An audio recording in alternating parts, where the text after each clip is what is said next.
আসসালামু আলাইকুম। তো যে আজকের আমি রাজমিস্ত্রি বিষয়ে বা রাজমিস্ত্রি ভিডিও আপনাদেরকে দেবো না, আপলোড করব না। আজকের ভিডিওটা আছে অন্যরকম। বলতে গেলে আমার একটা মোবাইল ছিল A55 মডেল নাম্বার, স্যামসাং কোম্পানির মোবাইল ছিল। তো জানুয়ারি 21 তারিখে আমার মোবাইলটা হারিয়ে গেছে। ভগবানগোলা থানা মেলাশ্রীতে আমি ঘুরতে গেছিলাম মেলা দেখতে। তো তখন আমার হারিয়ে গেছে রাত্রেবেলায়।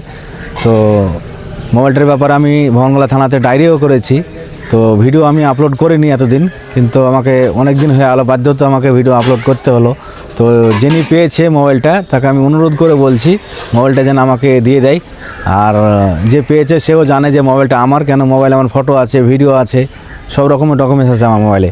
তো হচ্ছে যে আমার বাড়ি হয়েছে গ্রাম বসন্তপুর, পোস্ট সুন্দরপুর, জেলা মুর্শিদাবাদ, থানা ভগবানগোলা। আমার বাড়িটা আছে বসন্তপুর ব্রিজের নিচে আমার বাড়িটা। তো যিনি পেয়েছে তাকে আমি অনুরোধ করে বলছি যেন মোবাইলটা আমাকে দিয়ে দেয়, আর আমার কমেন্ট বক্সে জানে লিখে পাঠায় জানে যে পেয়েছে। তাকে আমি সাহায্য করব কিছু, তাকে আমি খুশি করব, অবশ্যই খুশি করব তাকে আমি হাসি মুখে আমার বাড়ি থেকে বিদায় করব বা পাঠাবো। তো আমি ভিডিওটা শেষ করলাম। কমেন্টটা আমাকে জানাবেন।